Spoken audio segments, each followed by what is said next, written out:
እና ጸጉሯሙ ልጅ በዚህ ህክምና ምክንያት መላጣ ሆኗል። ለኩኛ ያለው ፍቅር ይለያል። የወልቭስ ደጋፊ ነው።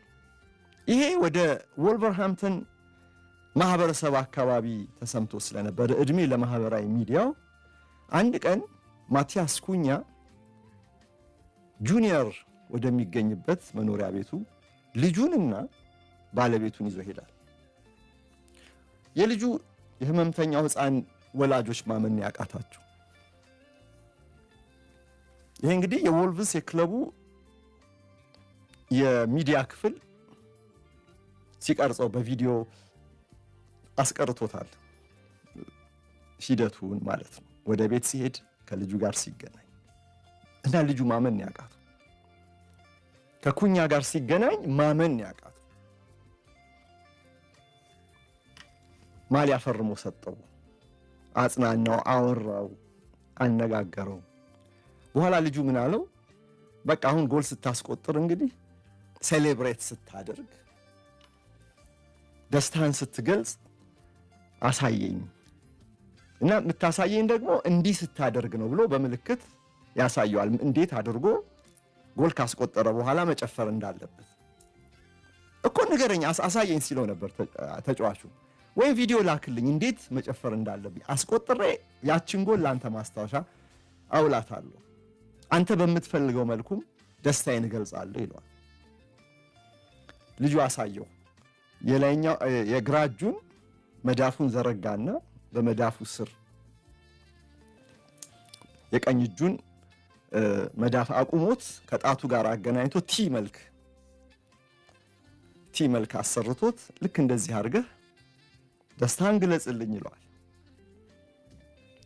ከዛ በቀጣዩ ጨዋታ ከቦርንመዝ ጋር ወልቭስ ሲጫወት እንደ አጋጣሚ ኩኛ ጎል አስቆጠረና ልጁ እንደሚፈልገው አደረገለት። ዓለም ይሄን አየ እና የሚገርማችሁ በእግር ኳስ ትንተናቸው የምናውቃቸው የቀድሞ ተጫዋቾች ኢያን ራይት፣ ሮይ ኪን ሳይቀሩ በዚህ ጉዳይ ልዩ ትኩረት ሰጥተውት ሲያወሩበት ተመለከተ እና ኢያን ራይት እንዲያውም አይኑ በእንባ ተሞልቶ እንዴት አይነት እንደዚህ ነው ተጫዋች መሆን ያለበት፣ እንዲህ አይነት ባህሪ ነው ማሳየት ያለበት ለማህበረሰቡ በሚል የህመምተኛው ህፃን ጉዳይ በጣም ያሳዝን ስለሆነ ስሜቱ ሲፈተን ይታያል። የኢያን ራይት ጉዳይ ላይ ገርመን ይችላል። ሁሌ የምናውቀው ሮይ ኪን ግን በጣም ጠንካራ የሆነ ስብዕና ያለው ኮስታራ ሰው ነው። ለሰው መያዝንም አይመስልም አይደል? እሱ እንኳን ተነከዋል በዚህ ጉዳይ። ከዛ ወላጆቹ ደግሞ የተናገሩት ነገር አለ። ከዚያ በኋላ ልጄ እንደምታዩት አሉ እናት ክሎይ፣ ልጄ እንደምታዩት ከሙሉ ጸጉር አሁን ወደ ሙሉ መላጣነት ተለውጧል። ከባድ የህክምና ክትትል ላይ ነው። ኩኛ ግን ሁልጊዜ ልጄ ስለ ሆስፒታል ብቻ እንዳያስብ ረድቶታልና በጣም አመሰግናለሁ አሉ። ከባድ ህክምና ላይ ስላለ ይሄ ልጅ እቤት ሆስፒታል ወይም ሆስፒታል መቆየት ይሄ ነው በቃ።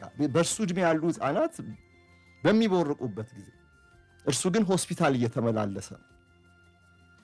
ወደዚህ ዓለም መምጣቱ እንደዚህ አይነት ክፉ ዕድል እንዲገጥመው አደረገው እና ልጁ ግን እንዲጽናናና ከሆስፒታል ውጪ እንዲያስብ አድርጎታል ኩኛ ነው እናትየው የሚሉት። የልጁ አያትም እንዲሁ ተጫዋቹን አመስግነው አይጨርሱም። እነርሱም ቢሆኑ የወልቭስ ደጋፊዎች ናቸው እና ይህ ሁሉ ቪዲዮ በወልቭስ ቴሌቪዥን ላይ ይፋ በመሆኑ ሁሉም ተመለከተውና ለካ ከዛ ከሴሌብሬሽኑ ጀርባ እንዲህ ያለ ታሪክ አለ።